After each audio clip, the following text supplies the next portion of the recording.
राज्य है और स्थापना वर्ष है। कौन से राज्य किस वर्ष स्थापित किए गए थे, इसको हमें जो है मैच कराना है। मैच करा के जो है ए बी सी डी में से कोई एक जो है विकल्प का चयन करना है। नागालैंड, ए बी है झारखंड, सी है तेलंगाना और डी है सिक्किम। 1 है 2000, सेकंड है 1963, थर्ड है 1955, 4 है 2014। कौन सा राज्य किस वर्ष स्थापित किया गया था? खूब प्रश्न पूछा जाता है, खास तौर से पीसीएस की परीक्षा में, खास तौर से बड़े दिनों बाद दिखाई दिए। क्या बात है, कहां गायब हो गए थे? खास तौर से पीसीएस की परीक्षा में, आईएएस में भी पूछा जाता है मगर पीसीएस में ज्यादा ऐसे प्रश्न आते हैं। कौन सा कब स्थापित हुआ था? आपको विकल्प का चयन करना जो सही विकल्प है।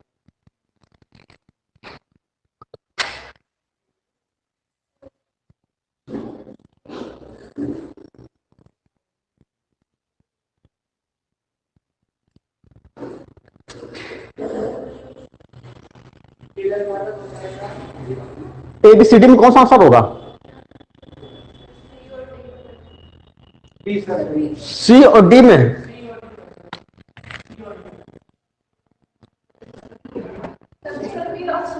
है बी, ये बी।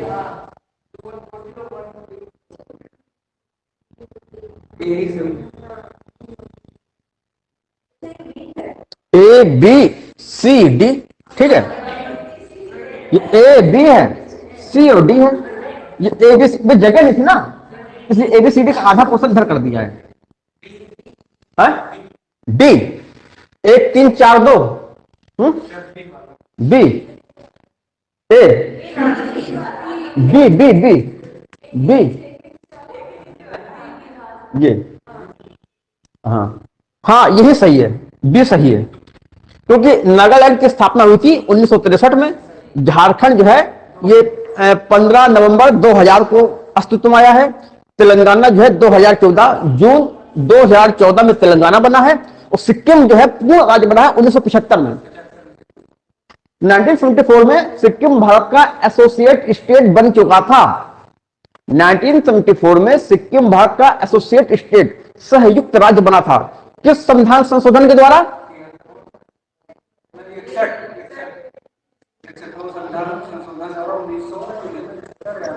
35वां संविधान संशोधन।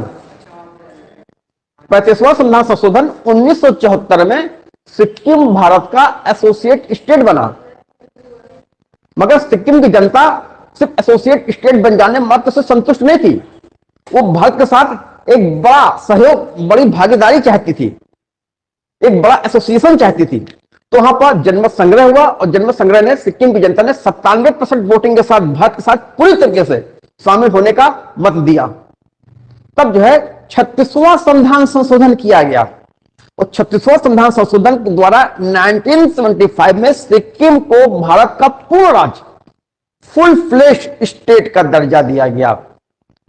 अब प्रश्न यह पूछा जाता है कि सिक्किम भारत का जब पूर्ण राज्य बना तो किस क्रमांक का राज्य था? किस क्रम में भारत का, किस क्रम का सिक्किम राज्य बना? पहला, दूसरा, तीसरा, पांचवा, 10वां, 12वां, किस क्रम का सिक्किम भारत का राज्य था? 22वां राज्य था।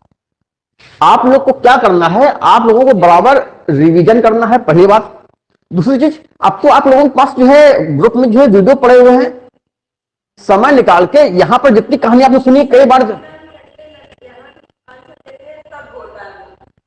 हाँ 1 नहीं 2 3 4 इकट्ठा हो जाता है ना, हम लोग एक लाइन पढ़ते हैं तो रख लेते हैं, जब 4 लिखते हैं तो कंफ्यूज हो जाते हैं, जब आप यहाँ आंसर करते हैं तो क्लियर हो जाता है। उससे आपको तरीका पता लग जाएगा कि आपको किस तरीके से पढ़ना है।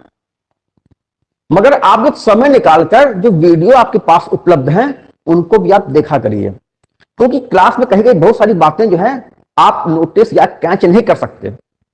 आराम से घर बैठे, आपको डिस्टर्ब नहीं हो रहा, अब आराम से फिर से पूरा देखिए, आप खुद पाएंगे कि ये चीजें तो क्लास हमने नोटिस ही नहीं की थी जो अब हमने नोटिस की है। तो अब तो आपके पास रिवीजन का अच्छा तरीका है। तो बहुत सारी चीजें देखो, बहुत सारी चीजें जो क्लास में बताई जाती हैं आपको लिखाई नहीं जा सकती, बातें प्रासंगिक होती हैं, इसलिए बहुत सारी बातें बता दी जाती हैं, लेकिन हर बात लिखाना संभव नहीं होता है।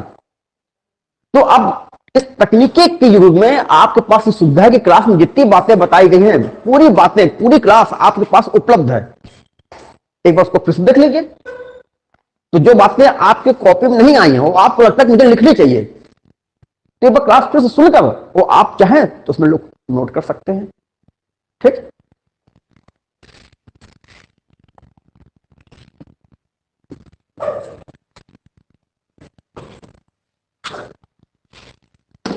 एक और प्रश्न है।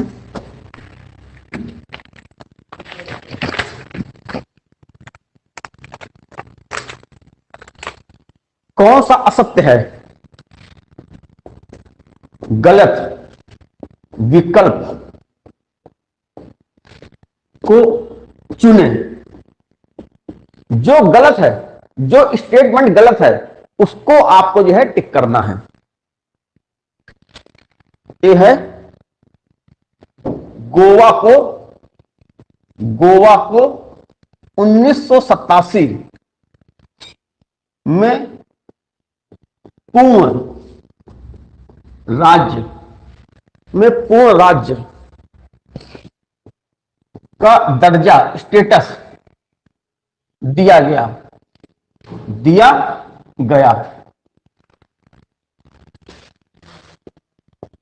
बी,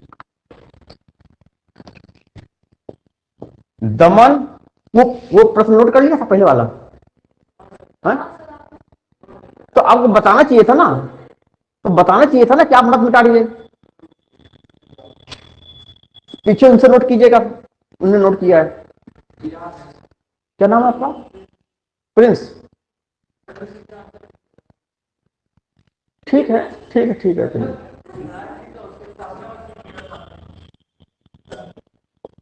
दमन और दीप को भारतीय संविधान में, भारतीय संविधान में 56वें संशोधन, 56वें संशोधन द्वारा गोवा से अलग किया गया, अलग किया गया।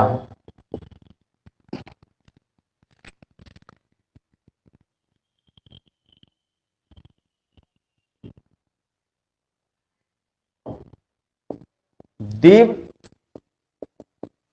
खंबात की खाड़ी में एक द्वीप है।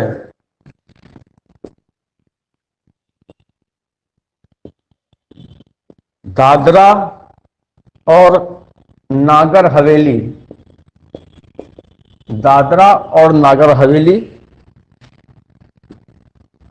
वर्ष 1954 तक फ्रांसीसी, फ्रांसीसी औपनिवेशिक, औपनिवेशिक शासन के अंतर्गत थी, शासन के अंतर्गत थी। गलत विकल्प का चयन करना है। गोवा को 1987 में पूर्ण राज्य का दर्जा दिया गया। दमन और दीप को भारतीय संविधान में 56वें संशोधन द्वारा गोवा से अलग किया गया। द्वीप खंबात की खाड़ी में एक द्वीप है। दादरा और नागर हवेली वर्ष 1954 तक फ्रांसीसी औपनिवेशिक शासन के अंतर्गत थे। डी।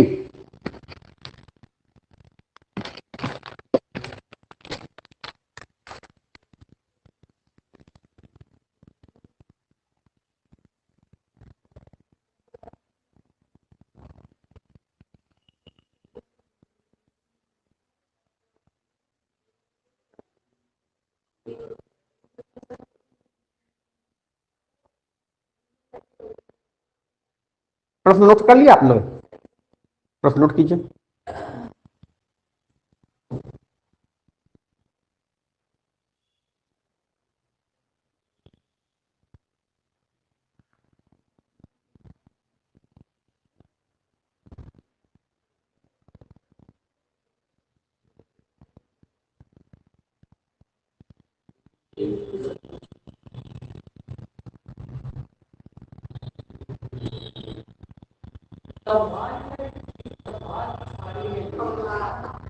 खंभात या खंबात, जो आपको सही लगे लिख लो। खंबात की खाड़ी है जॉग्स, आपको जॉग्स में पढ़ाया जाएगा। कच्छ की खाड़ी, खंबात की खाड़ी गुजरात में है।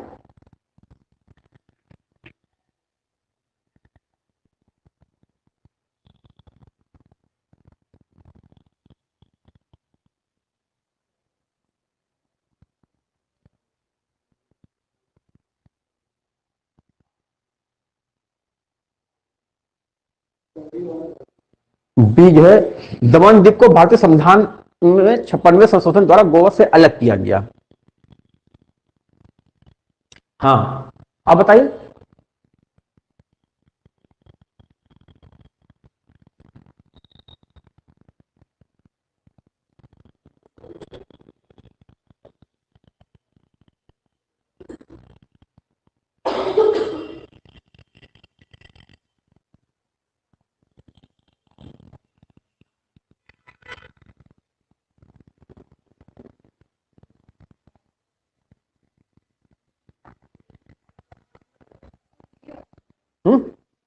कौन सा?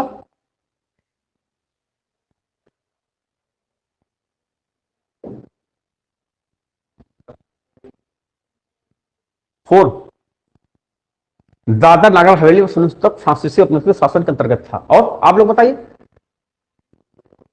हैं? बी, बी आपने क्या बताया? डी।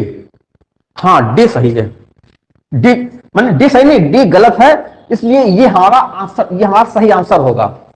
ये सारी बातें स्टेटमेंट सही हैं, ये गलत है। दादरा और नागर हवेली वर्ष 1954 तक not French under French colonial rule but under Portuguese colonial rule. यहां पर गोवा, दमन दीव, दादर और नागर हवेली, इन सब जगह पर पुर्तगालियों का शासन था। मैंने आपको जोर देकर बताया था कि 1954 में एक तरफ तो हमको जो है फ्रेंच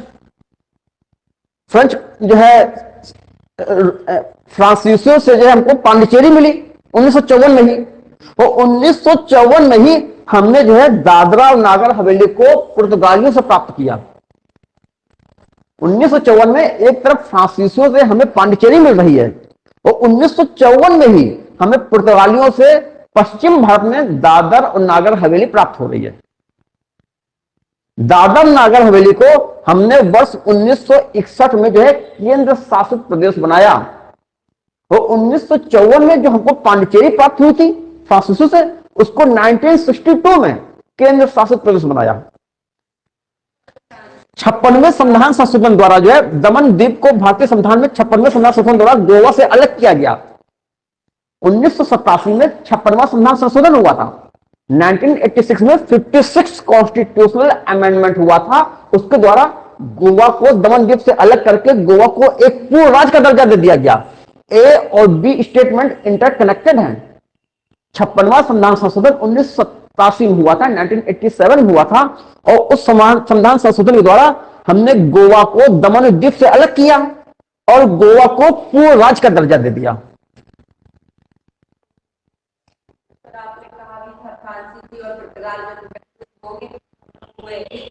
क्योंकि हमें पता ना कि कहां स्लिप्स हैं, आप कहां फिसलोगे, हमें पता है।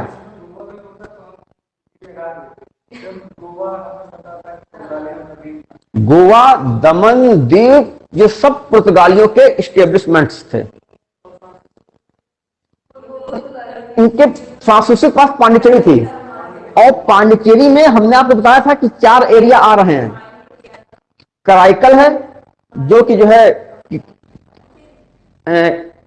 तमिलनाडु में है, माहे है जो कि केरल में है, जन्म है जो आंध्र प्रदेश में है, और पांडिचेरी तो है। इसके अलावा एक चंद्रनगर था, ये जो है बंगाल में पड़ता है चंद्रनगर। तो ये सब फ्रांसीसियों के अधीन थे। फ्रांसीसियों ने बहुत आराम से हमें दे दिया था।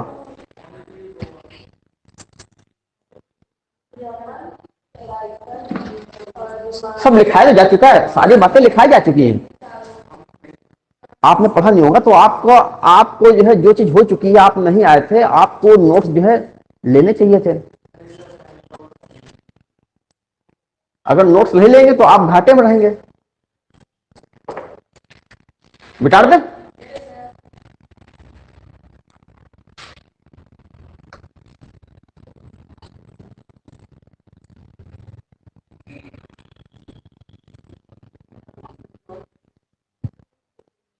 सही सही टिक कर लिया है अपने प्रश्नों में।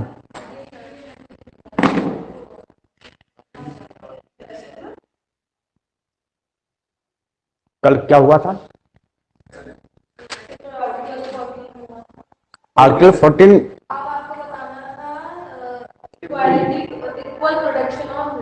हाँ, ये इक्वलिटी बिफोर लॉ क्लियर हो गया। जब भी समाज में समानता स्थापित करने की कोशिश की जाती है तो शुरुआत में यह काम किया जाता है कि जिनके पास विशेषाधिकार हैं उनको समाप्त करो, और ये नियम बनाओ कि कानून के आगे हर कोई समान है। मगर कानून के आगे हर कोई समान है, ये अभी अधूरी बात है। आपने हर एक को समान कर दिया, हर एक के लिए एक समान नियम बना दिया, इससे समाज में समानता नहीं आ जाएगी। समाज में जो पीछे हैं उनको भी आप वही नियम दे रहे हो, और समाज में जो बढ़त बना चुके हैं उनके लिए भी आप वही नियम दे रहे हो। तो जो आगे बढ़ चुका है वो हमेशा आगे रहेगा, और जो पीछे रह चुका है वो पीछे बना रहेगा। समानता लाने के लिए जो पीछे हो गया है ऐतिहासिक कारणों से, उनके साथ हमको रियायत करनी पड़ेगी। ये बहुत समान सा नियम है। एक परिवार में 2 बच्चे हैं, परिवार के पास ज्यादा संसाधन नहीं है, और एक बच्चा बीमार पड़ जाता है। डॉक्टर बताता है इसमें खून की कमी है। इस बच्चे के जो बीमार पड़ गया है, अब उस बच्चे के पोषण में ज्यादा ध्यान दिया जाएगा, उसको अनार का जूस पिलाया जाएगा। लेकिन दूसरा बच्चा जो स्वस्थ है उसको अनार का जूस नहीं पिलाया जाएगा, क्योंकि संसाधन सीमित हैं। उल्टा ये किया जाएगा, जो दूसरा बच्चा है उसको भी 1 गिलास दूध दिया जा रहा था, उसका भी 1 गिलास दूध थोड़े समय के लिए कम कर दिया जाएगा या बंद कर दिया जाएगा, कि अभी जो बीमार है अभी उसको जो है, न्याय ये कह रहा है कि अभी जो बीमार है अभी उसको आप किससे का भी दूध दिया जाएगा। लेकिन जब स्वस्थ हो जाएगा तो उसके बाद आपको आप किससे का दूध दे दिया जाएगा। अब माता पिता अगर कम समझदार हैं तो कहेंगे कानून के आगे समानता, हम तो भेदभाव नहीं करेंगे बच्चे बच्चे में। अगर हम बड़े बच्चे को अनार का जूस नहीं पिला सकते तो हम छोटे को भी नहीं पीने देंगे। भैया हम अगर अनार का जूस लाएंगे तो दोनों बच्चों को आधा ही आधा देंगे। अरे भैया आप उसको क्यों आधा देते हो, वो तो स्वस्थ है, उसको तो नहीं कहा गया खून की कमी है। खून की कमी छोटे बच्चे में है, वो बीमार चल रहा है, तो आपको सिर्फ छोटे बच्चे के लिए अनार के जूस की व्यवस्था करनी पड़ेगी, क्योंकि आपके पास संसाधन सीमित है, आप दोनों को दे नहीं सकते। संसाधन सीमित है, बड़े बच्चे का जो 1 गिलास दूध है उसको भी आपको थोड़े समय के लिए रोकना पड़ेगा, छोटे बच्चे को देना पड़ेगा। यही न्याय है। यहां इक्वलिटी बिफोर लॉ से न्याय नहीं होगा, यही न्याय है, क्योंकि समान परिस्थितियों में समान व्यवहार किया जाता है। इक्वलिटी बिफोर लॉ है, लेकिन कई जगह पर हमको व्यक्ति की परिस्थितियों को देखकर उसके साथ विशेष व्यवस्था करनी पड़ेगी। समान परिस्थिति में समान व्यवहार। कल को अगर बड़ा बच्चा बीमार होता है, अब छोटा स्वस्थ है, तो अब यही काम बड़े बच्चे के साथ किया जाएगा, क्योंकि अब उसकी परिस्थिति उसी प्रकार की हो गई है। अब उसको भी अनार का जूस पिलाया जाएगा, और उसको भी छोटे बच्चे के हिस्से का दूध उसको दिया जाएगा, क्योंकि समान परिस्थिति में समान, जो उस परिस्थिति में आ जाएगा उसके साथ ये रियायत की जाएगी। इक्वलिटी बिफोर लॉ यहां पर नहीं चलेगा। तो इक्वलिटी बिफोर लॉ, कानून के आगे हर कोई समान है, ये जब समानता की दिशा में हम आगे बढ़ते तो फर्स्ट स्टेप होता है। मगर अगर इसी स्टेप में आप चक्के रहोगे तो आपका जो अल्टीमेट गोल है, जो आपकी मंजिल है कि कानून के आगे हर कोई समान, का उद्देश्य क्या है? एक समता मूलक समाज की स्थापना करना, जहां हर कोई समान हो। कोई राजनीतिक रूप से बढ़त बनाए हुए है, कोई आर्थिक रूप से बढ़त बनाए हुए है, कोई सामाजिक रूप से बढ़त बनाए हुए है। और अगर आप सबको इक्वल ट्रीट करोगे तो जो बढ़त बनाए हुए हैं हमेशा आगे बने रहेंगे, और जो पिछड़े हैं हमेशा पीछे बने रहेंगे। तो जो पीछे हैं उनके साथ हमको अलग व्यवहार करना पड़ेगा, उनके साथ रिएक्ट करनी पड़ेगी, उनको कुछ बेनिफिट्स देने पड़ेंगे, उनके साथ पॉजिटिव डिस्क्रिमिनेशन, सकारात्मक भेदभाव करना पड़ेगा, ताकि वो भी उठकर उसके बराबर आ जाए जो पहले से ऊपर हैं। ये है। तो दूसरा जो टर्म है जो हमने अमेरिका से लिया है कि कानूनों का समान संरक्षण, माने समान परिस्थिति में समान व्यवहार किया जाएगा। हर व्यक्ति जो उस परिस्थिति में है, एक जैसी परिस्थिति में, उनको एक वर्ग मान के उनके लिए जो कानून बनाए जाएंगे वो कानून उन सब में समान रूप से लगेंगे। सार यह है कि मैंने पिछले क्लास में आपको बताया था कि यह वर्ग है कमजोर, ये कमजोर वर्ग है, और यह वर्ग जो है ये संपन्न वर्ग है, संपन्न है, शक्तिशाली है। ठीक, तो इनके लिए जो नियम बनेंगे वो इनके लिए नहीं होंगे, और इनके लिए जो नियम बनेंगे वो इनके लिए नहीं होंगे, क्योंकि दोनों की परिस्थितियां भिन्न भिन्न हैं। इसलिए असमान लोगों में अलग अलग कानून होंगे। यहां पर इक्वलिटी बिफोर लॉ कहकर आप इसको चैलेंज नहीं करोगे। असमान लोगों में अलग अलग कानून होंगे, लेकिन समान लोगों में एक ही कानून होगा। समान लोगों में एक ही कानून होगा। ये सब समान हैं, जितने कमजोर हैं सबको एकजुट किया, ये सब समान है। क्या समान है? सब कमजोर है, सब कमजोर है। चलो आप इनको दीजिए, रिजर्वेशन दीजिए, सब समान है। सबको यहां पर एक कानून लाके एक ही कानून से इस सबको गवर्न किया जाएगा, लेकिन जो कानून इनके लिए बनाया जाएगा वो कानून इनके लिए नहीं बनाया जाएगा। बच्चों के साथ अगर कोई गलत व्यवहार होता है उसके लिए एक एक्ट बना हुआ है, पास्को एक्ट, नाम सुना आपने? पास्को एक्ट बच्चों के लिए है। अगर कोई बच्चे के साथ जो है गलत व्यवहार करता है तो उस गलत व्यवहार के लिए अपराधी को कठोर सजा दी जाती है, और वही अपराध अगर किसी बड़े के साथ किया जाता है तो अपराधी को उतनी कठोर सजा नहीं दी जाती। कहते ये भेदभाव क्यों? तो जितने भी बच्चे हैं उनके लिए समान कानून है। पास्को एक्ट के तहत जो है उनके साथ कोई गलत व्यवहार करेगा उनको संरक्षण दिया गया है। महिलाओं के लिए विशेष व्यवस्था की जाती है, तो फिर जितनी भी महिलाएं हैं उनके लिए वो व्यवस्था लगती है। जैसे मैंने आपको बताया था कि आप किसी कंपटीशन में जाते हैं, कंपटीशन में एक लड़का है एक लड़की है, दोनों को समान नंबर आए, सीट एक ही है, तो लड़की को वरीयता दे दी जाती है। अरे कानून का हर कोई समान है, लैंगिक आधार पर हम भेदभाव नहीं करेंगे। हाँ, हम लैंगिक आधार पर भेदभाव नहीं कर रहे, इक्वलिटी बिफोर लॉ, लेकिन महिला एक कमजोर वर्ग होने के नाते हर महिला को कमजोर वर्ग माना जा रहा है, इसलिए उसके साथ हम विशेष बर्ताव करेंगे। तो हर महिला के साथ एक समान व्यवहार करेंगे, और वो समान व्यवहार यह है कि उनके साथ रियायत करेंगे। हम उनको सशक्त करना चाहते हैं। पुरुष पहले से सशक्त है, समझ आ रही है?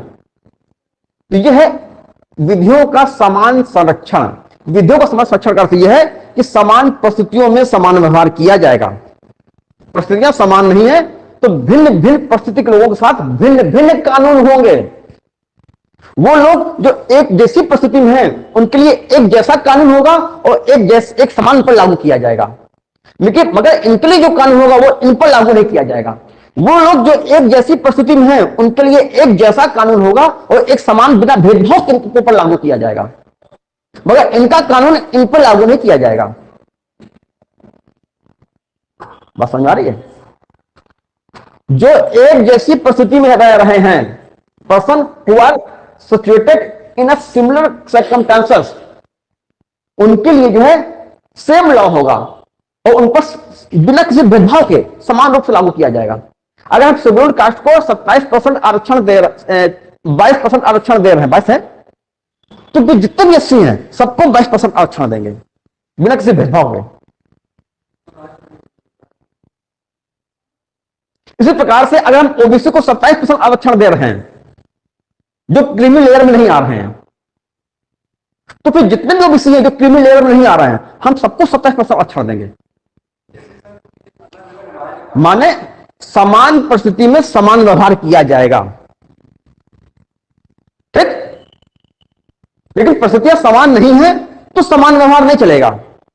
माने असमान लोगों के बीच में भिन्न भिन्न कानून होंगे।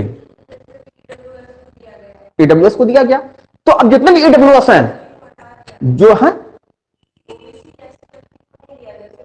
हाँ, क्योंकि ओबीसी एससी एसटी को तो पहले से ही मिला हुआ है,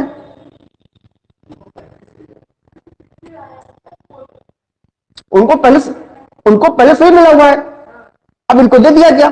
तो फिर जितने भी ईडब्ल्यूएस हैं सबको बिना भेदभाव के एक जैसा कानून बनेगा, एक जैसा उनको लाभ दिया जाएगा। तो जो भी व्यक्ति समान परिस्थितियों में समान व्यवहार किया जाता है। दूसरे तरीके से हमने बताया था कि एक बच्चे को जो भोजन दिया जाएगा वही भोजन बड़े को नहीं दिया जाएगा। अगर कोई कहते हैं इक्वलिटी बिफोर लॉ, कानून का हर कोई समान, अगर छोटे बच्चे को एक रोटी दी गई थी तो बड़े बच्चे को भी हम एक ही रोटी देंगे, नहीं नहीं, ये गलत हो जाएगा। जब कोई रेस होती है, जब कोई दौड़ होती है, अक्सर जो दिव्यांग होते हैं, जो फिजिकली हैंडीकैप्ड होते हैं, उनका एक अलग वर्ग बनाया जाता है और उनकी अलग रेस कराई जाती है। उनको उनके साथ रेस नहीं कराई जाती जो पूरी तरीके से स्वस्थ हैं, पूरे तरीके से शरीर से सही हैं। ऐसा होता कि नहीं होता है? ये होता है इक्वलिटी बिफोर लॉ, नियम तो सबके लिए एक है। आप दिव्यांग तो क्या हुआ, इसी रेस में खड़े होइए, गलत हो जाएगा, गलती हो जाएगी। तो ये पूरी कंसेप्ट है कि equality before law and equal protection of laws, तब जो है समतामूलक समाज की स्थापना होगी। ठीक, लिख लीजिए फटाफट। अनुच्छेद 14 का दूसरा वाक्यांश, दैट इज फ्रेज, अनुच्छेद 14 का दूसरा वाक्यांश है विधियों का समान संरक्षण, इक्वल प्रोटेक्शन ऑफ लॉज। अनुच्छेद 14 का दूसरा वाक्यांश है, अनुच्छेद 14 का दूसरा वाक्यांश है विधियों का समान संरक्षण, इक्वल प्रोटेक्शन ऑफ लॉज।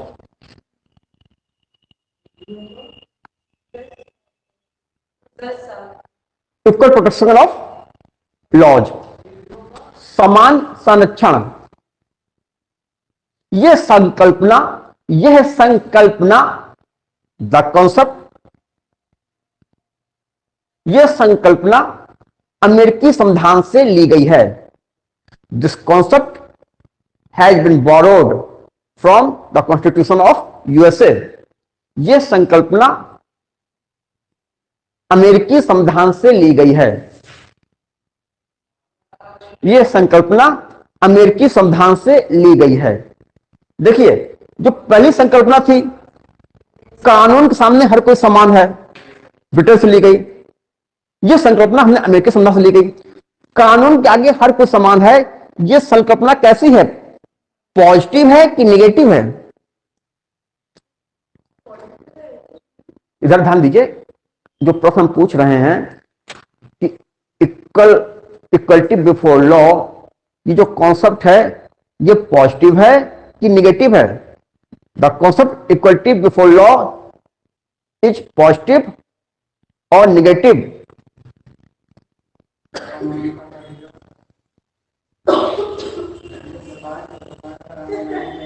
है? हमने बताया था विधि के समक्ष समता, ये नेगेटिव है। क्यों नेगेटिव है?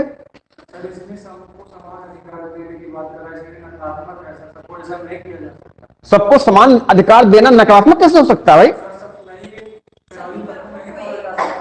हैं?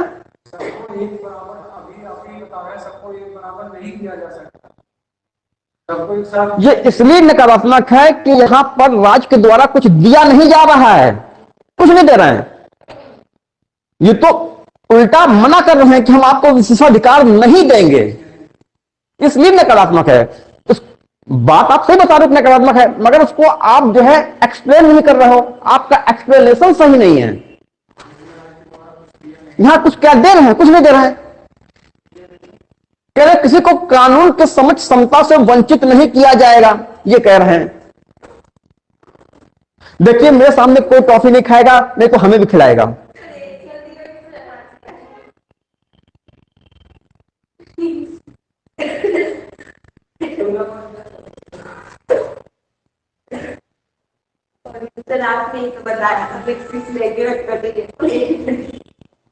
हमने खाने से मना नहीं किया है। अकेले नहीं खाना। हाँ, हमने कहा मेरे सामने नहीं खाया जाएगा।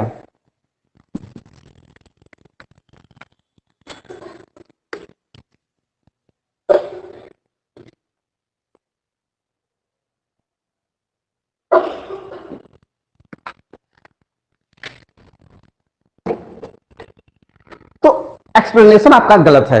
नकारात्मक इसलिए है कि सरकार के द्वारा किसी को कुछ दिया नहीं जा रहा है। हाँ, सरकार मना और कर रही, किसी को विशेषाधिकार नहीं देंगे, इसलिए नकारात्मक है। और जबकि ये संकल्पना कि विधियों का समान संरक्षण, ये जो है अमेरिका से लिया गया है। यहां पर जो पॉजिटिव कॉन्सेप्ट है, यहां हम दे रहे हैं उनको जो कमजोर हैं, वहां विशेष रियायत दे रहे हैं, उनके लिए कुछ खास बेनिफिट्स हम प्रोवाइड कर रहे हैं। ठीक, तो बस यही सी बात को लिखाना है कि क्या लिखा है। हाँ, यह अपने स्वरूप में सकारात्मक है। यह संकल्पना अपने स्वरूप में सकारात्मक है। This concept is positive in its nature. यह अपने स्वरूप में सकारात्मक है।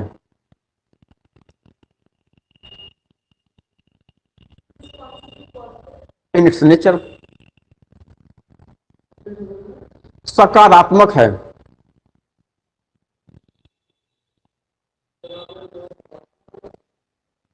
वो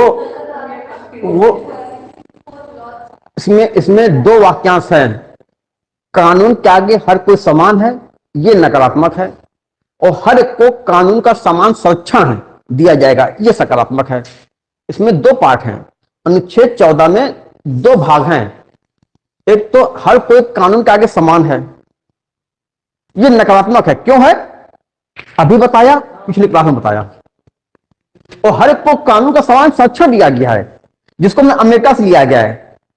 ये जो अमेरिका से हमने कॉन्सेप्ट ली, हर एक को कानून का समान संरक्षण, ये सकारात्मक है। ठीक, हाँ, क्योंकि क्योंकि क्योंकि इस संकल्पना में राज्य द्वारा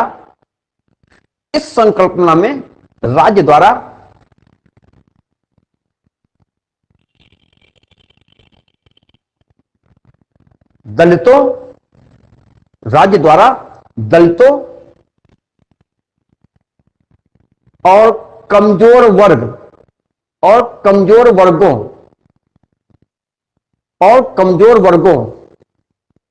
और कमजोर वर्गों के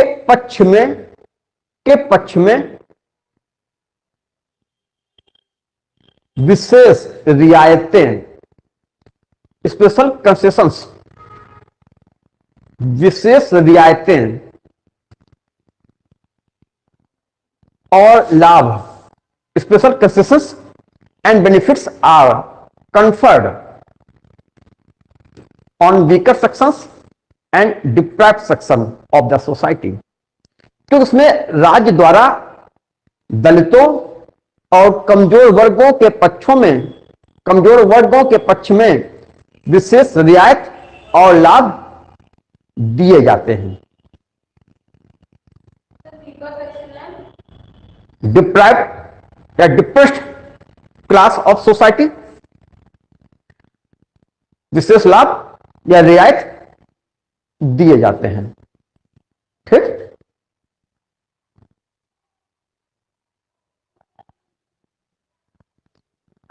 यह संकल्पना, पहला चेंज कीजिए, यह संकल्पना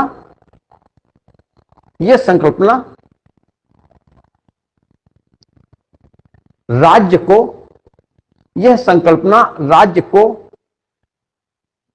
सकारात्मक भेदभाव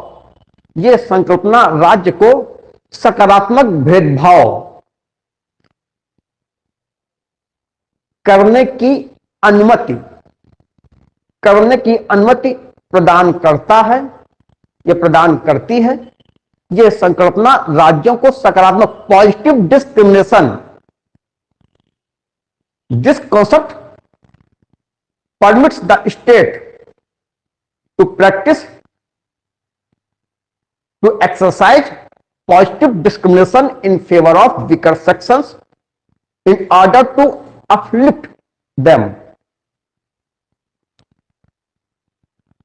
को सकारात्मक भेदभाव करने की अनुमति देता है ताकि ताकि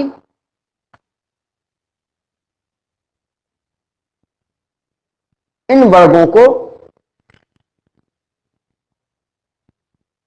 को समाज के इन वर्गों को समाज के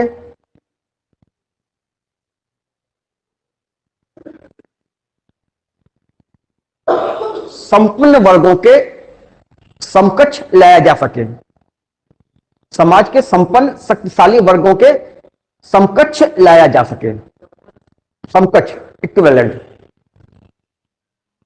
पूरी बात समझ आ रही जो कहना चाह रहे हैं हम?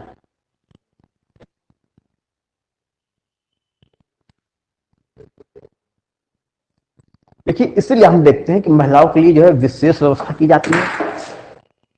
हम देखते हैं एससी, एसटी, ओबीसी के लिए विशेष व्यवस्था की जाती है। हम देखते हैं बच्चों के लिए विशेष व्यवस्था की जाती है, वृद्धों के लिए विशेष व्यवस्था की जाती है, गरीबों के लिए विशेष व्यवस्था की जाती है। हमारे देश में टैक्स की एक ही प्रणाली नहीं है। जो एक आय वर्ग ऐसा है कि जिनसे हम कोई टैक्स नहीं लेते, फिर एक आय वर्ग ऐसा है जिनसे हम कहते हैं कि हम सिर्फ आपसे 5% की दर से टैक्स लेंगे। दूसरा आय वर्ग इनकम ग्रुप ऐसा है जिसे हम कहते हैं कि हम आपसे 5 नहीं 10% की दर से टैक्स लेंगे। तीसरे आय वर्ग से कहते हैं हम आपसे 20% की दर से टैक्स लेंगे। चौथा आय वर्ग ऐसा हम कहते हैं आपसे 30% की दर से टैक्स लेंगे। क्यों भाई? आप ये दर भिन्न भिन्न कर रखे हुए हैं। इक्वलिटी बिफोर लॉ नहीं, इक्वलिटी बिफोर लॉ नहीं, इक्वल प्रोटेक्शन ऑफ लॉज। अलग अलग वर्ग के व्यक्तियों से अलग अलग दर से हम टैक्स वसूल रहे हैं। किसी से हम कहते हैं 30% की दर से आप अपनी इनकम में टैक्स दीजिए, किसी से कहते हैं कि नहीं आपसे 5% की दर से आप अपनी इनकम टैक्स दीजिए, और कुछ लोगों से कहते हैं कि आपकी जो भी इनकम है पूरी तरीके से एग्जम्प्टेड है, आपको कोई टैक्स देने की जरूरत नहीं। ये क्या है? इक्वल प्रोटेक्शन ऑफ लॉ है। ठीक, प्रश्न कीजिए।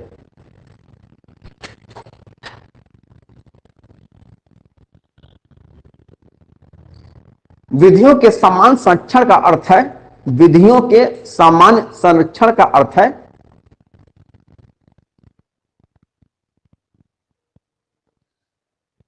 समान परिस्थितियों में समान व्यवहार, समान परिस्थितियों में समान व्यवहार,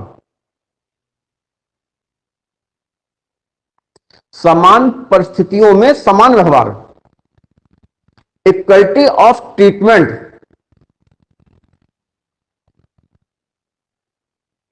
अंडर इक्वल सर्कमस्टांसेस, समान परिस्थितियों में समान व्यवहार,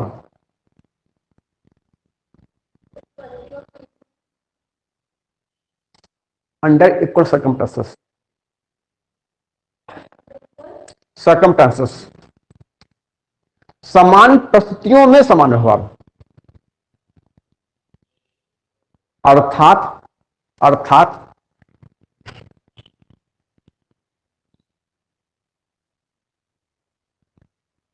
सामाजिक, आर्थिक और राजनीतिक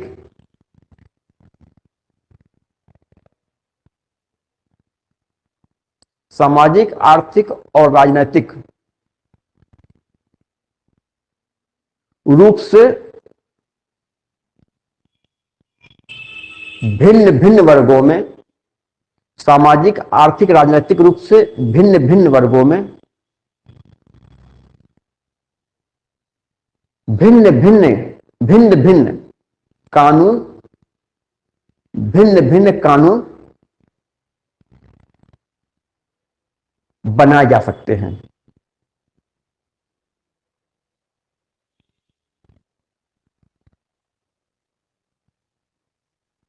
ठीक,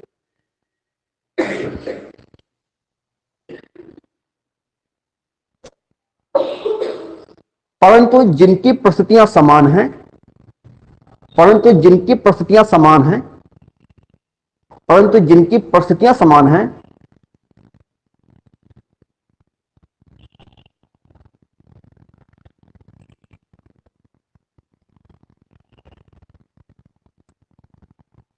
उन सबके लिए एक ही जैसी विधियां होंगी, उन सभी के लिए एक ही जैसी विधियां माने कानून होंगे, उन सभी के लिए एक ही जैसी विधियां होंगी जो उन पर बिना किसी भेदभाव के लागू की जाएंगी, जो उन पर बिना किसी भेदभाव के लागू की जाएंगी।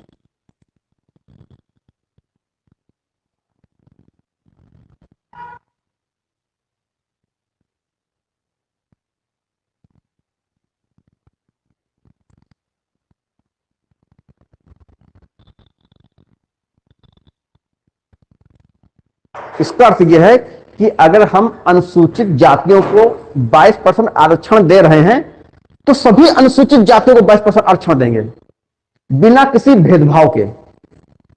लेकिन जो अनुसूचित जाति नहीं है हम उनको 22% आरक्षण नहीं देंगे।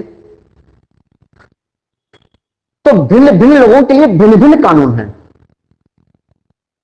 लेकिन एक ही वर्ग के लिए एक ही जैसा कानून होगा और बिना किसी भेदभाव के लागू किया जाएगा। ओबीसी को हम जो है 27% आरक्षण दे रहे हैं, तो जो ओबीसी को 27% आरक्षण दे रहे हैं वो हम जो है अन्य वर्ग को नहीं दे रहे हैं, लेकिन ओबीसी को हम बिना किसी भेदभाव को 27% आरक्षण देंगे, उसमें भेदभाव नहीं करेंगे।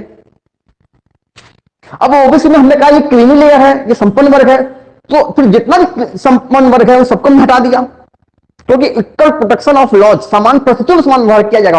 ओबीसी में जिनकी परिस्थितियां कमजोर हैं उनको 27% दिया जाएगा बिना किसी भेदभाव के। ओबीसी में ही जिनकी परिस्थितियां अच्छी हैं उनको हम कोई रिजर्वेशन नहीं दे रहे हैं। ठीक, ये चीज है इक्वल प्रोटेक्शन ऑफ लॉज, जिसको हमने अमेरिका से लिया है। जाना है, बात समझ आ गई। अब देखो जिसको हम कहते हैं रूल, विधि की समझ समता, इक्वलिटी बिफोर लॉ, कि कानून के आगे हर कोई समान है। इसके कुछ अपवाद भी हैं, ये अपवाद भी पूछे जाते हैं कि इक्वलिटी बिफोर लॉ, विधि की समझ समता के अपवाद क्या हैं। क्या कहीं और भी पढ़ा रहे हैं?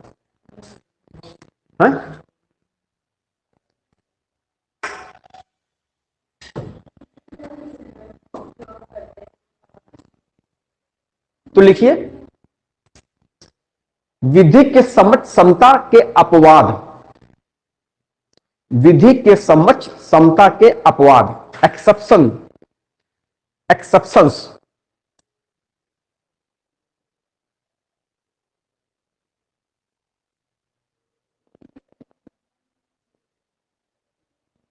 exceptions to equality before law, exceptions to equality before law, विधि के समझ समता के अपवाद।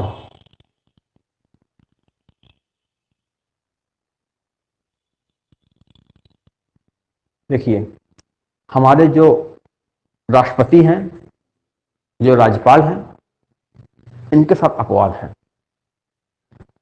पहले समझ लीजिए, जो भी राष्ट्रपति होगा या राज्यपाल होगा वो राष्ट्रपति की हैसियत से जो भी काम करता है उसके विरुद्ध किसी भी कोर्ट में कोई मुकदमा नहीं चलाया जाएगा।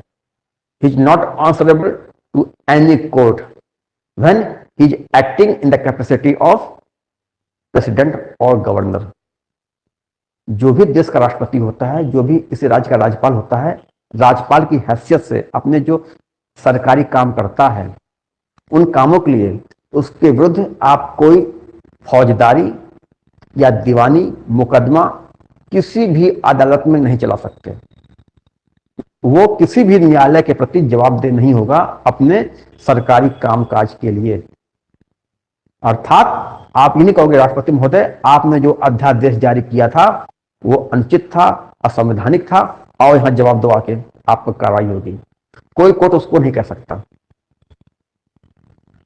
ठीक, उसके विरुद्ध किसी प्रकार का, उसने जो राष्ट्रपति के रूप में काम किया है या गवर्नर के रूप में काम किया है, उसके ऊपर किसी प्रकार का कोई दीवानी मुकदमा भी नहीं चलाया जाएगा। ये अपवाद है। यहां पर कानून के समक्ष समता सिद्धांत काम नहीं करता।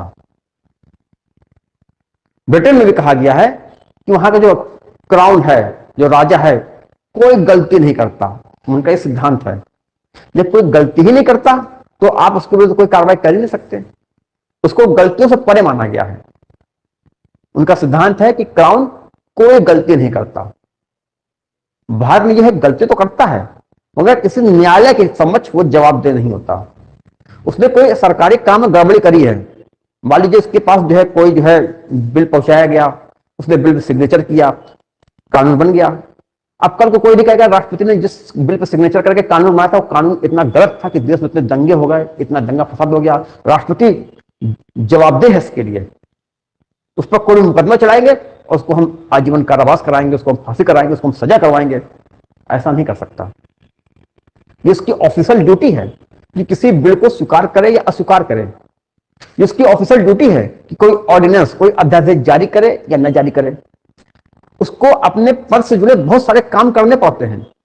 ये उसकी ऑफिशियल ड्यूटी होती है कि कोई बहुत बड़ा अपराधी है उसको क्षमा करे या ना क्षमा करे, कोई आतंकवादी है उसको क्षमा दान दे कि ना दे, ये सब उसकी ऑफिशियल ड्यूटी है। वो अपनी ऑफिशियल ड्यूटी की हैसियत से राष्ट्रपति या राज्यपाल जो भी काम करते हैं, उन कामों के लिए उसको कभी भी, जब राष्ट्रपति पद पर है तब भी, और जब राष्ट्रपति पद से हट गया तब भी, राष्ट्रपति की हैसियत से, राज्यपाल की हैसियत से उसने जो भी काम किए हैं उनके लिए उसको अपने जीवन काल में कभी भी, जब पद पे था तब भी और जब पद पे नहीं है तब भी, जीवन काल में कभी भी किसी भी न्यायालय के समक्ष उत्तरदायी नहीं ठहराया जाएगा।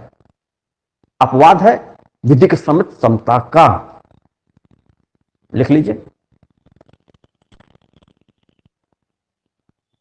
Article 361, article 361, article 361। इसके आर्टिकल 361 के तहत बात कही गई है। कभी कभी पूछा जाता है कि किस अनुच्छेद में राष्ट्रपति को ये इम्यूनिटी, ये उन्मुक्तियां प्रदान की गई हैं। तो वह अनुच्छेद 361 जो राष्ट्रपति को भी देता है और राज्यपाल को भी देता है। अब लिख लीजिए,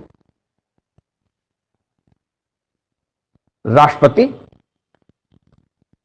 अथवा किसी राज्य का राज्यपाल,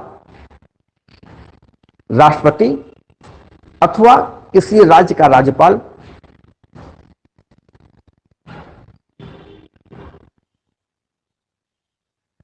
अपने पद से जुड़े, अपने पद से जुड़े किसी भी कार्य के लिए, अपने पद से जुड़े किसी भी कार्य के लिए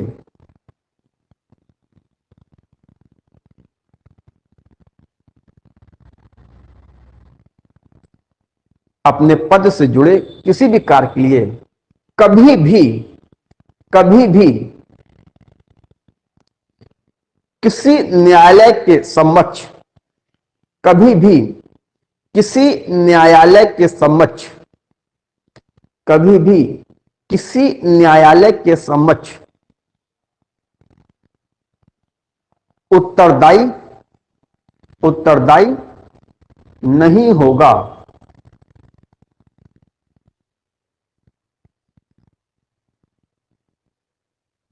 जब हम कहते हैं कभी भी नहीं होगा, माने जब राष्ट्रपति के पद पर है तब भी, और जब पद से रिटायर हो गया तब भी आप उसको कभी न्यायालय नहीं बुलाओगे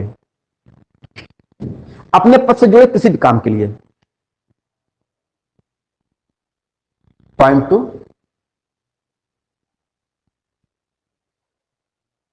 अब देखिए, ये तो अपने पद से जुड़ा काम है। राष्ट्रपति कुछ व्यक्तिगत हैसियत से भी तो काम करता है। राष्ट्रपति जो है जब तक अपने पद पर है तब तक अपने व्यक्तिगत कार्यों के लिए भी, जो उसके व्यक्तिगत कार्य हैं उनके लिए भी कभी किसी न्यायालय के समक्ष उसके विरुद्ध कोई फौजदारी मुकदमा ना तो शुरू किया जाएगा, तो अगर चल रहा है तो उसको जारी नहीं रखा जाएगा। राष्ट्रपति की हैसियत से कोई काम कर रहे हैं उसमें तो कभी कोई केस बनता ही नहीं है न्यायालय के सामने। लेकिन अपने व्यक्तिगत हैसियत से भी तो राष्ट्रपति काम करता है, तो उन व्यक्तिगत हैसियत के रूप में भी जब वो अपने पर्सनल कैपेसिटी में इसके विरुद्ध कोई काम कर रहा है तो उन कामों के लिए भी जब तक वो अपने पद पर है तब तक उसके विरुद्ध किसी प्रकार का कोई जो है आपराधिक मुकदमा ना तो संस्थापित किया जाएगा और ना ही कोई जारी रखा जाएगा जब तक वो अपने पद पर है। उसके बाद फिर कार्रवाई की जाएगी, क्योंकि उसका जो कार्य है, क्योंकि उसके बाद तो कार्रवाई की जाएगी, क्योंकि उसने जो काम किया है वो राष्ट्रपति हैसियत से नहीं किया है। सपोज राष्ट्रपति पर घरेलू हिंसा का कोई चार्ज लगता है, राष्ट्रपति की बहू राष्ट्रपति पर आरोप लगा देती है कि राष्ट्रपति जो है एक सास के रूप में हमें बहुत सताती हैं, या उन्हें दहेज हत्या का जो है या दहेज उत्पीड़न का मुकदमा लगा दिया, घरेलू हिंसा का मुकदमा लगा दिया, तो ये जो मुकदमेबाजी है ये राष्ट्रपति की हैसियत से तो काम नहीं आ रहे हैं, ये तो उनके अपने व्यक्तिगत झगड़े हैं। तो ऐसा मुकदमा बहू ने लगा दिया, हमारे सास, हमारे ससुर, हमारे जेठ, हमारी देवरानी, हमारी जेठानी और ये राष्ट्रपति में शामिल हैं, उनकी सास ससुर में भी आ रहे हैं, तो सब पर मुकदमा चलाया जाएगा। लेकिन जब तक राष्ट्रपति अपने पद पर हैं तब तक उनको छूट दी जाएगी, बेटा पद से उतरो फिर बताते हैं तुम्हें भी। बात समझ आ रही है?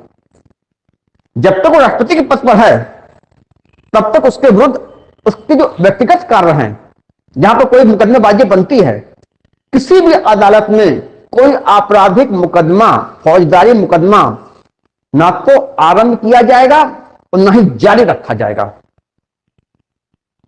पूरी बात समझ आ गई?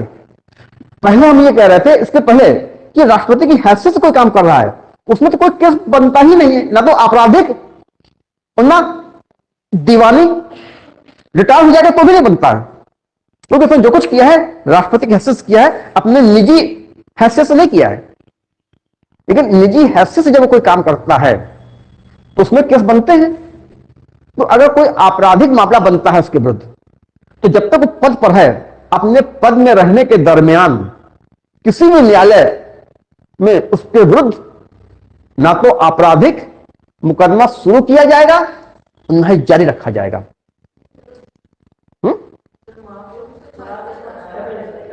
वो महाभियोग जो है संसद में चलता है। बात सुनिए आप लोग, इन्होंने एक अच्छा प्रश्न किया है, आप उसको चूक रहे हैं समझ सुनने से। इन्होंने कहा महाभियोग तो चला जा सकता है। हाँ, महाभियोग चलता है, अपने पद से जुड़े कार्यों में अगर कुछ वो कदाचार करता है, अनियमितता करता है, उसको महाभियोग चला के बर्खास्त किया जाता है।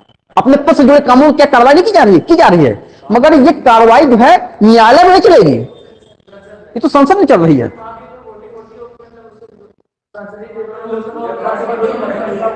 तो हम यही तो बताना चाह रहे हैं, हम यही बताना चाह कि किसी न्यायालय में अपने पद से जुड़े कामों के लिए उसके विरुद्ध कोई मुकदमा नहीं चलाया जाएगा। हाँ, इसीलिए अपने पद से जुड़े कार्यों के लिए उस पर कार्रवाई की जा सकती है। संसद में कार्रवाई की जाएगी, न्यायालय में करवाई जाएगी। ये दोनों जगह लिखिए।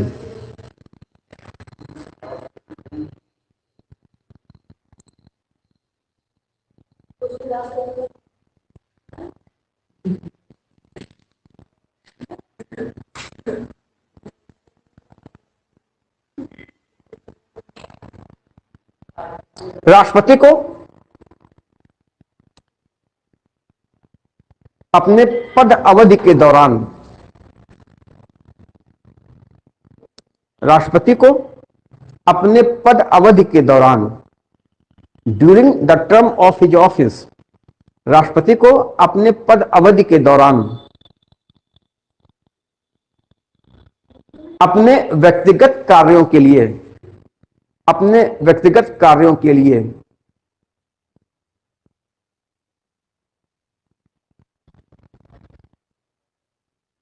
अपने व्यक्तिगत कार्यों के लिए किसी भी न्यायालय में, किसी भी न्यायालय में ना तो आपराधिक मुकदमा शुरू किया जाएगा, ना तो कोई आपराधिक मुकदमा शुरू किया जाएगा, ना ही जारी रखा जाएगा। ना ही जारी रखा जाएगा।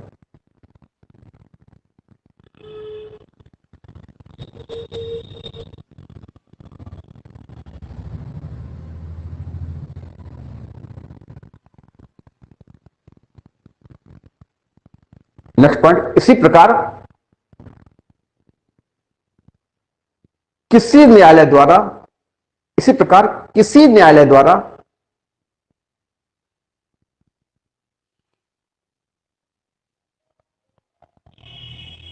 राष्ट्रपति के विरुद्ध,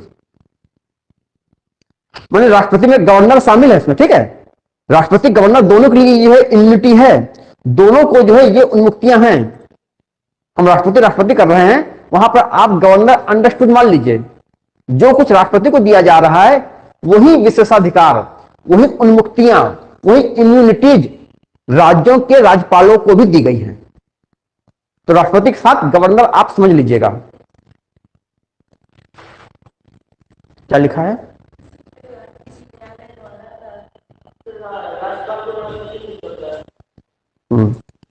क्या लिखा है?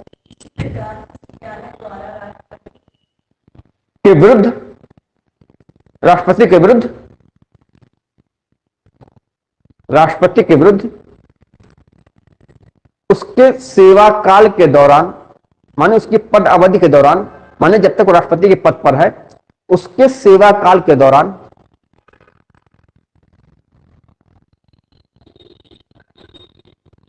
गिरफ्तारी, गिरफ्तारी या कारावास, गिरफ्तारी या कारावास के लिए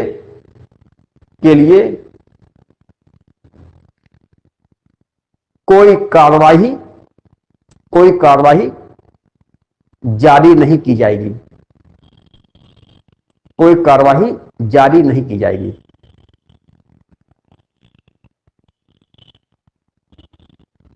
कोई कार्रवाई जारी, अर्थात अपने पद से जुड़े काम के लिए तो कभी उस पर कोई कार्रवाई बनती नहीं है।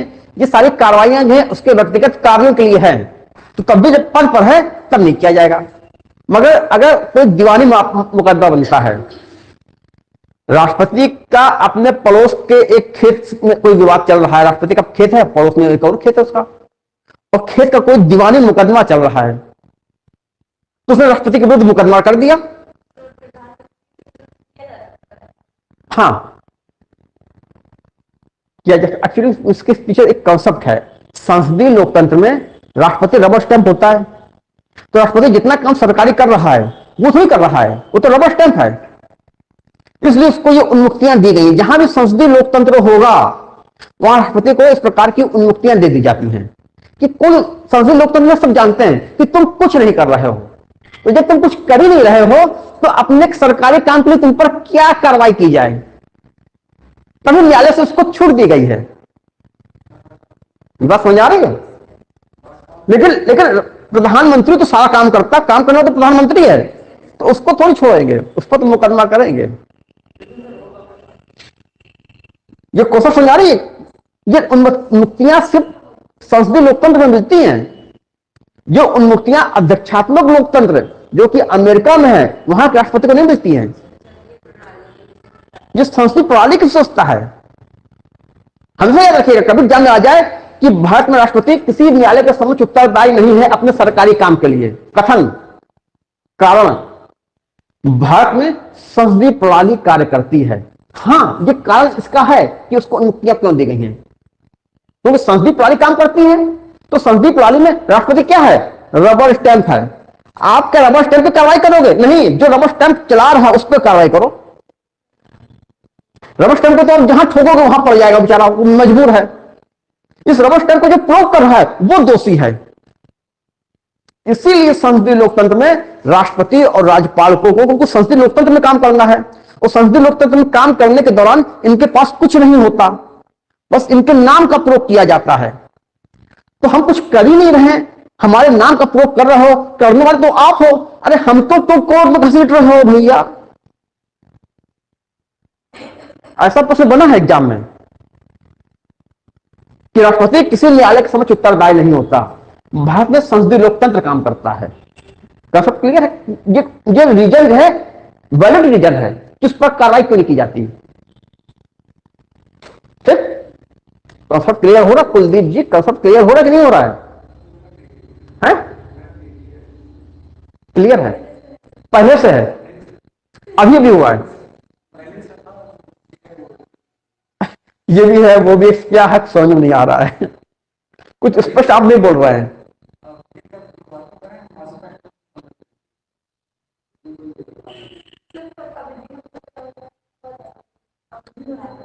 During the tenure of his office, tenure माने अवधि, ऑफिस माने पद।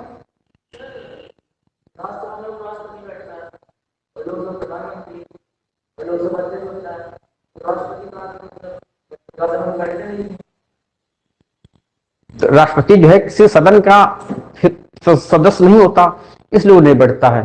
ठीक, सदन में वही बैठते हैं जो वहां के सदस्य होते हैं। राष्ट्रपति ना तो लोकसभा का सदस्य है ना राज्यसभा का सदस्य है।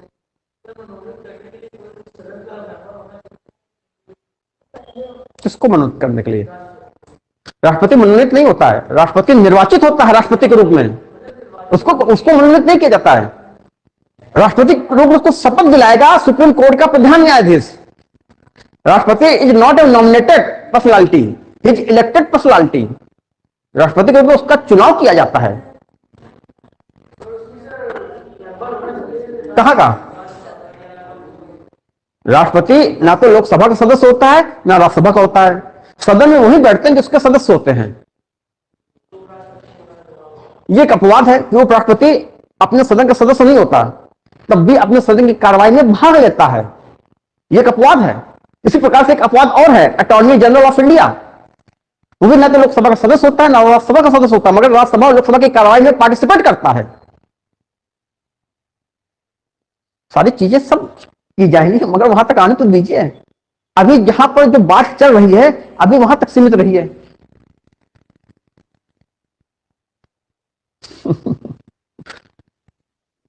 कहां पर थे? हाँ, ये बता रहे थे, मगर राष्ट्रपति कोई सिविल काम कर, उसके विरुद्ध कोई जो है दीवानी मुकदमा बनता है। एक उदाहरण हमने दिया था कि राष्ट्रपति का अपने पड़ोस के, जिसके साथ उसके खेती का बॉर्डर लग रहा था, पड़ोस के खेत वाले ने उस पर मुकदमा कर दिया, एक दीवानी मुकदमा हो गया। तो राष्ट्रपति पर दीवानी मुकदमे पर कार्रवाई की जा सकती है अपने पद में रहने के दरमियान भी, मगर शर्त यह है उसके पहले 2 महीने की उसको नोटिस दी जाएगी, उसके बाद ही कार्रवाई की जाएगी। 2 महीना। पूरा ध्यान से सुनिए हम क्या कहना चाह रहे हैं। हम अब देखिए हमने अब तक क्या कहा, समराइज कर रहे हैं। हमने कहा कि अपने पद से जुड़े किसी काम के लिए राष्ट्रपति या राज्यपाल पर कोई कार्रवाई बनती ही नहीं है, क्योंकि संसदीय लोकतंत्र है और संसदीय लोकतंत्र में रबर स्टैंप है, रबर स्टैंप में कार्रवाई नहीं की जाएगी। अगर कार्रवाई बनेगी तो उस पर जो रबर स्टैंप का प्रयोग कर रहा है। ठीक। दूसरा हमने बात कही कि राष्ट्रपति अगर निजी हैसियत से कोई काम करता है, उस पर उसके विरुद्ध कोई फौजदारी केस बन रहा है, कोई क्रिमिनल केस बन रहा है, तो भी जब तक वो पद पर है उस पर कोई कार्रवाई नहीं की जाएगी। पद से आप हटिए, फिर आप पर देखते हैं, क्योंकि आपने जो निजी हैसियत से काम किया उसके लिए काम किया जाएगा, उस पर कार्रवाई की जाएगी। इसी प्रकार से राष्ट्रपति के ऊपर निजी हैसियत से कोई काम किया, उसमें कोई दीवानी मुकदमा बन रहा है, संपत्ति का मुकदमा बन रहा है, राष्ट्रपति का अपने पत्नी के साथ कोई हो सकता है तलाक का, भरण पोषण का मुकदमा बन रहा हो, जो दीवानी मुकदमा कहलाता है। ठीक।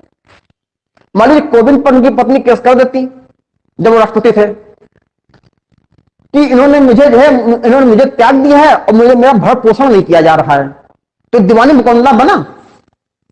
तो जब तक राष्ट्रपति अपने पद पर हैं उन पर कोई तब भी उन पर कार्रवाई की जा सकती है दीवानी, मगर कार्रवाई करने के पहले उनको 2 महीने पहले नोटिस सर्व की जाएगी। जब उनको नोटिस मिल जाएगी उसके 2 महीने बाद राष्ट्रपति पद पर रहने के बावजूद दीवानी मुकदमा चलाया जा सकता है। कोई कंफ्यूजन?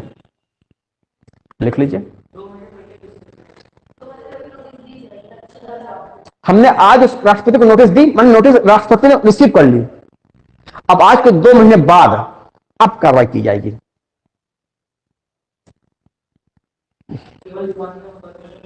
हाँ, वो भी निजी हैसियत से काम कर रहे हैं। सरकारी हैसियत से काम करने पर ना तो दीवानी मुकदमा ना आपराधिक मुकदमा। सर ये भी तो जब वो कार्य मुक्त होगा तब तो चलाया जाएगा। पद के दरमियान ही 2 महीने की नोटिस नहीं कह रहे हैं। 2 महीने की नोटिस क्यों कह रहे हैं? 2 महीने की नोटिस दी, 2 महीना पूरा हो गया, पद में रहते समय भी दीवानी मुकदमा चलेगा। मुजरिम पाया जाता तो अब उस पर कोई अपने पद में रहते समय कोई भी जो है न्यायालय उस पर विरुद्ध गिरफ्तारी या कारावास की प्रक्रिया जारी नहीं करेगी। अभी बताया ना, नहीं तारीख खत्म, जब फाइनल डिसीजन होगा तारीख खत्म, फिर तारीख शुरू होगा। अब ये अलग बात है, उस पर नैतिक दबाव बनेगा कि तुम इतने देश के इतने उच्च संवैधानिक पद पर हो और तुम दोषी पाए गए हो, त्याग पत्र दो। ठीक, विपक्ष कहेगा हम इसके विरुद्ध महाभियोग लाएंगे, कुछ इस प्रकार की राजनीति की जाएगी। राष्ट्रपति दबाव में आएगा, हो सकता है उसको जो है राष्ट्रपति को भी कोई पार्टी स्पॉन्सर करती है, तो वो पार्टी कहेगी भैया आप तुम जो है हमारी बदनामी हो रही है, इस्तीफा दे दो।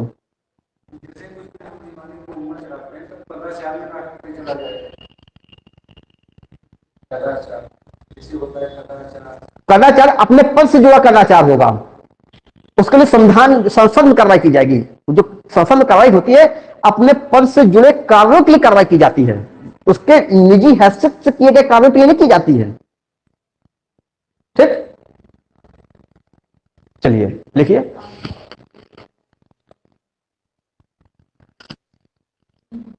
निजी हैसियत से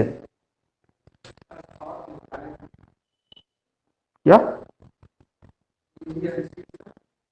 निजी हैसियत से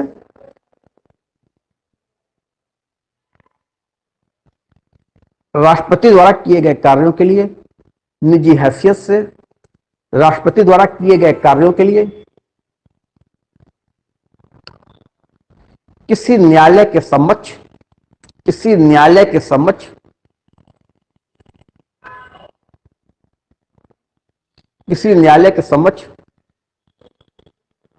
उसके कार्यकाल के, राष्ट्रपति के कार्यकाल के दौरान, किसी न्यायालय के समक्ष राष्ट्रपति के कार्यकाल के दौरान दीवानी मुकदमा चलाया जा सकता है। निजी हैसियत से राष्ट्रपति द्वारा किए गए कार्यों के लिए किसी न्यायालय के समक्ष राष्ट्रपति के कार्यकाल में ही दीवानी मुकदमा चलाया जा सकता है, परंतु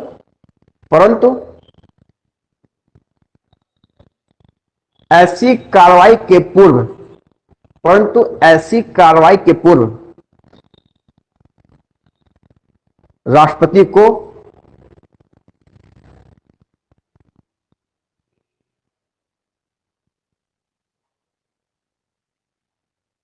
दो महीने की नोटिस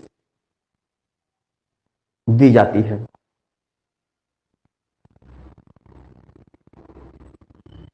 अर्थात नोटिस मिलने के 2 महीने बाद न्यायालय में दीवानी मुकदमा शुरू किया जाएगा। नोटिस मिलने के 2 महीने बाद किसको मिलेगी? राष्ट्रपति को मिलेगी। अर्थात राष्ट्रपति को नोटिस मिलने के 2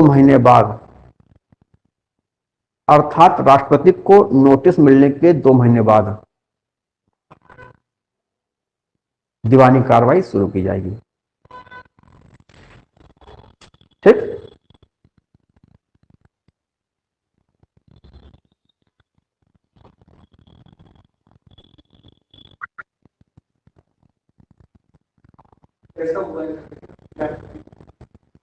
नहीं हुआ तो नहीं, ये सब व्यवस्था बना के रखी गई है, अभी तक ऐसी कोई जो है चीज परिस्थितियां पैदा नहीं हुई, मगर भविष्य की संभावनाओं को ध्यान में रखते हुए हर चीज बना के रखी गई है। अच्छा, इसी प्रकार से जो है हमारे यहाँ जो विदेशी शासक आते हैं, विदेशी एम्बेसडर जो होते हैं, इनके विरुद्ध भी जो है किसी भी न्यायालय के सामने कोई कार्रवाई नहीं की जाती है। मान लीजिए यहाँ पर कोई चीनी राजदूत है, जा रहा गाड़ी से, उसकी गाड़ी कहीं टकरा गई, एक्सीडेंट हो गया, तो उसके विरुद्ध न्यायालय में कोई कार्रवाई नहीं की जाएगी। ये अंतरराष्ट्रीय जो है नियम है। हर देश में अन्य देशों के विदेशी एम्बेसडर होते हैं, फॉरेन एम्बेसडर होते हैं, डिप्लोमेट्स होते हैं, और जो है वहां पर विदेशी राजा महाराजा या वहां के राष्ट्रपति राज्यपाल या आते हैं। तो अगर उनके साथ कोई घटना हो जाती है, पहले बात तो ऐसी होती नहीं है, लेकिन अगर कोई ऐसा हो भी जाता है तो उनको न्यायालय के सामने उन पर कोई कार्रवाई नहीं की जाती, उनको पूरी छूट दी जाती है। अब एक बार पाकिस्तान का एक केस था कि एक जो है यूएसए का जो है डिप्लोमेट था, जो पाकिस्तान के में जो एम्बेसी होती है, जो वहां का दूतावास होता है, वहां का कोई अधिकारी था, तो सड़क पे जा रहा था, उसने नोटिस किया कि कोई कार उसका पीछा कर रही है या कोई बाइक उसका पीछा कर रही है। उस बाइक में जो है उसके सामने आकर उसकी गाड़ी रोकी, उसको बाहर निकलने को कहा। अब पाकिस्तान अमेरिकी राजदूत है या अमेरिकी राजदूतावास का कोई अधिकारी है, तो उसने पूरी स्वेच्छा में उसने अपनी तरफ अपनी गन निकाली, उसके मार दिया। अरे अभी तो बचना जरूरी है ना, मर गया और बच गया और चला गया।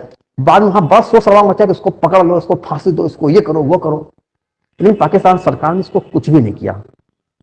ज्यादा से ज्यादा इतना कर सकती कि भाई आप जो है अपने देश जाइए, नए अधिकारी को भेजिए, हम आपको अपने में रखेंगे, मगर उस पर कार्रवाई क्यों नहीं की जाएगी। तो जो भी विदेशी राजदूत होते हैं, विदेशी शासक होते हैं, उनको इस प्रकार की इम्यूनिटी दी जाती है, न्यायालय में समझ कोई कार्रवाई नहीं की जाती है। और ये एक्सेप्शन है, विधि के समझ समता का, कानून के आगे हर कोई समान है।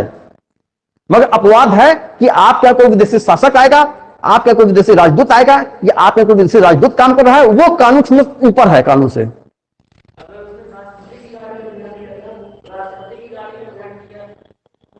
किसने? देखिए ऐसा होता नहीं है। क्यों भर देगा भाई, क्यों भर देगा?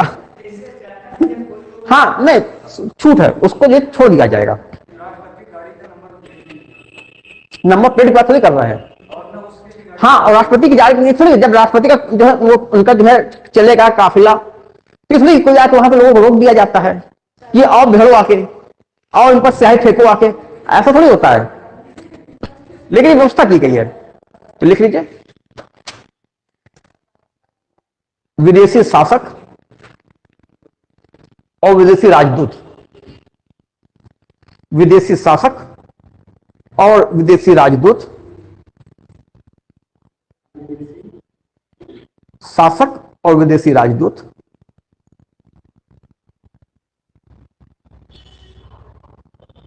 अपने किसी कार्य के लिए न्यायालय के समक्ष उत्तरदायी नहीं होते। अपने किसी कार्य के लिए न्यायालय के समक्ष उत्तरदायी नहीं होते। कई बार विदेशी दूतावास में जो अधिकारी होते हैं, जो कर्मचारी होते हैं, पर यह आरोप लगता है कि जासूसी कर रहा है, तो उस पर आरोप लगता है जासूसी कर रहा है, तो उसको वहां से हटा दिया जाता है, उस पर कोई कार्रवाई नहीं की जाती है। अभी हम पाकिस्तान चले जाएं तो हम पर आरोप लगे हम जासूस हैं भारत के, तो हमको वहां के जेल में बंद किया जाएगा, हम पर वहां कार्रवाई की जाएगी, सबका फांसी की सजा भी सुना दी जाए।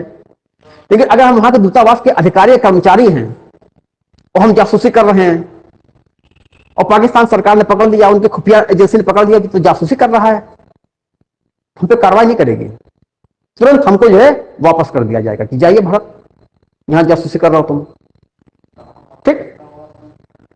लेकिन अगर हम दूतावास के कर्मचारी अधिकारी नहीं है और फिर हम जासूसी करते पकड़ गए, तो भारत में भेजेंगे, कहेंगे यहीं रहो, तुम्हारी तुम खातिरदारी करेंगे, समझ रहे ना।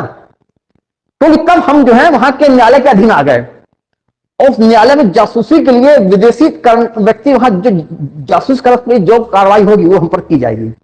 जैसे हमारे जो है ये कुलभूषण पकड़े हैं गए हैं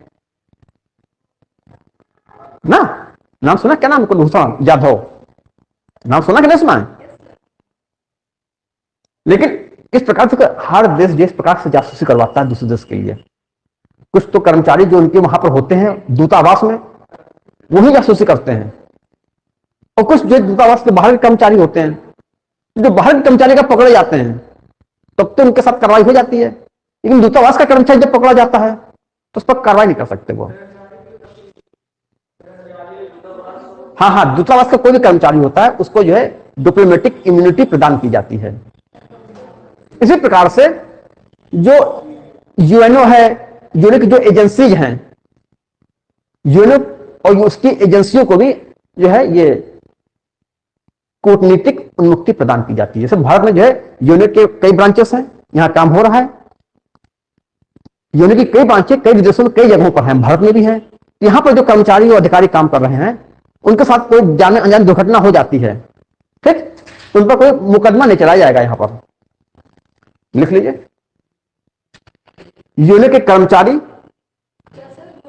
हाँ, यूएनओ और उनकी एजेंसियों, यूएनओ और उनकी एजेंसियों, यूएनओ माने संयुक्त राष्ट्र संघ, और उनकी एजेंसियों को भी कूटनीतिक उन्मुक्तियां, डिप्लोमेटिक इम्यूनिटीज माने जो विदेशी लोग हैं उनको भी छूट दे रहे हैं। उन्मुक्ति नाम सुना है? नहीं सुना? उन्मुक्तियां, इम्यूनिटीज, कूटनीतिक उन्मुक्तियां प्रदान की जाती हैं।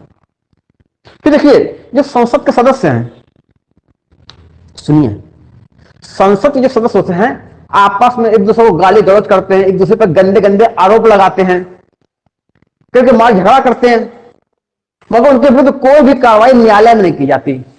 उनको पूरी छूट है। अंदर एक दूसरे के बाल घसीटो, एक दूसरे के ऊपर माइक फेंक के मारो, एक दूसरे के ऊपर गंदी गंदी बातें कहो, एक दूसरे के चरित्र का हनन करो, न्यायालय में कार्रवाई की जाएगी, संसद में तो कार्रवाई की जाएगी। उनको संसद के सदस्य हटाया जा सकता है, सस्पेंड किया जा सकता है, कुछ सालों के लिए चुनाव से प्रबंधित किया जा सकता है, दूसरी कार्रवाई संसद के अंदर की जाएगी, मगर न्यायालय के सामने उनके ऊपर कोई मुकदमेबाजी नहीं की जाएगी। इतना ज्ञान तो हमें नहीं है।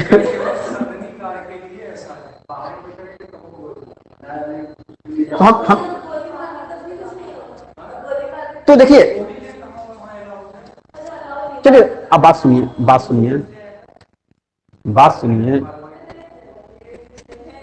संसद की कार्रवाई के दरमियान जो संसद के सदस्य होते हैं उनको ये छूट इसलिए दी जाती है ताकि निर्भय होकर अपनी बात कह सकें। अगर ये छूट नहीं दी जाएगी तो डरेंगे, हम कोई बात कहेंगे प्रधानमंत्री के ऊपर, विपक्ष है, कोई बात कहना चाहता है, प्रधानमंत्री पर आरोप लगाना चाहता है, डरेगा।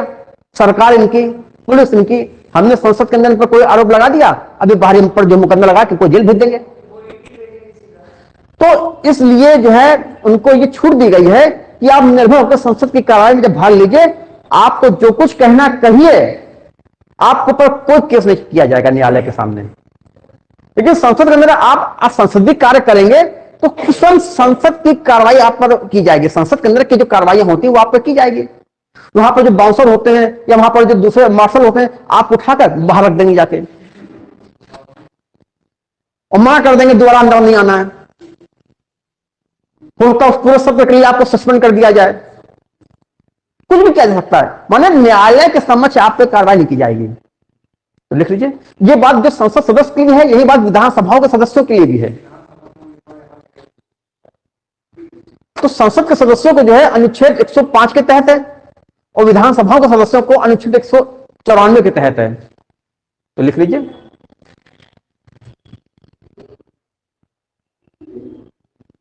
संसद की कार्रवाई के दौरान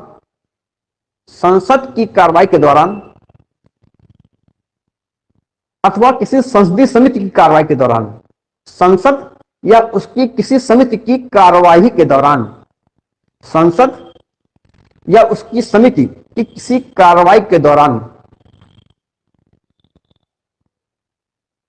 संसद सदस्य द्वारा कही गई कोई बात, संसद सदस्य द्वारा कही गई कोई बात, संसद सदस्य माने सांसद द्वारा कही गई कोई बात, anything said by member of parliament और any vote given by him, संसद सदस्य द्वारा कही गई कोई बात या उसके द्वारा दिए गए किसी वोट, या उसके द्वारा दिए गए किसी वोट, उसके द्वारा दिए गए किसी वोट, VOT वोट, मत, उसके द्वारा दिए गए किसी मत के लिए किसी भी न्यायालय में उसे उत्तरदायी नहीं बनाया जाएगा। किसी भी न्यायालय में उसे उत्तरदायी नहीं बनाया जाएगा। यह है अनुच्छेद 105। यह है आर्टिकल 105। उत्तरदायी माने जवाबदेह नहीं बनाया जाएगा। बात समझ आ गई? 105 105।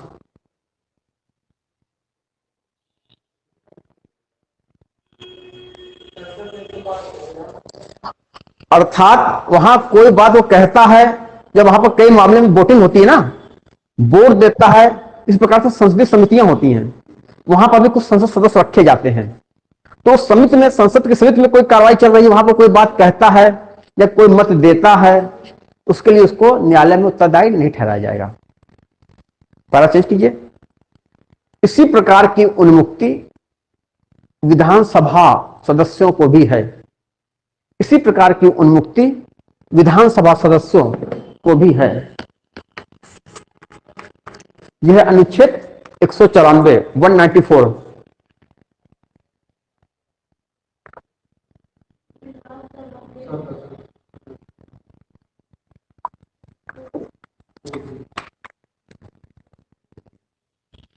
अनुच्छेद सर 194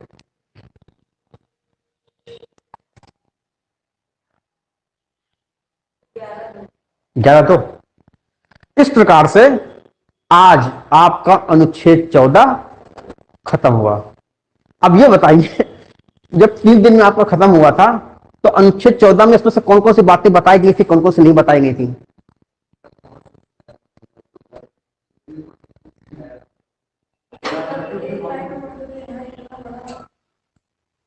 अनुच्छेद 14 ने क्या बताया था जब टीचर आए थे?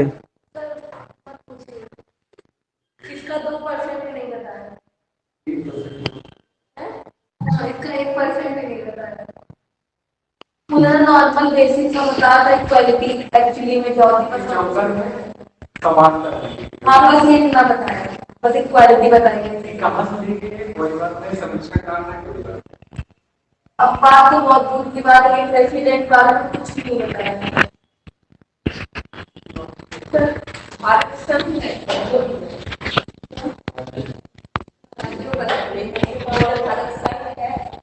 हाँ, भारत संघ है, भारत संघ है, मगर हमारे संघ का जो टाइप है वो यूनियन टाइप का है।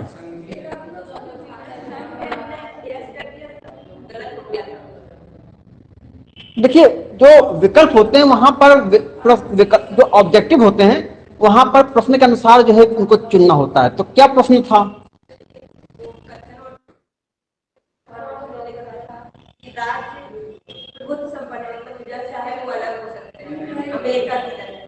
तो ये गलत है, ये गलत है। नहीं नहीं, वो प्रश्न आप वो प्रश्न में दिखाइएगा ना, हम बताएंगे क्या है प्रश्न, क्या प्रश्न पूछा जा रहा है, क्या आपको जवाब देना है। कहां प्रश्न आपने देखा था? आप वो प्रश्न को लाइएगा, ठीक है, तो उसको क्लियर कर देंगे। ठीक है, देखो भारत संघ है, ये बात सही है। दूसरा क्या है? राज्यों को अलग होने का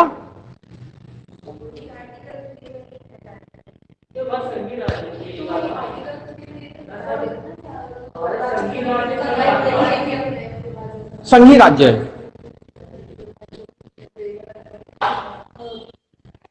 बंद करें इसको, इसको बंद करें।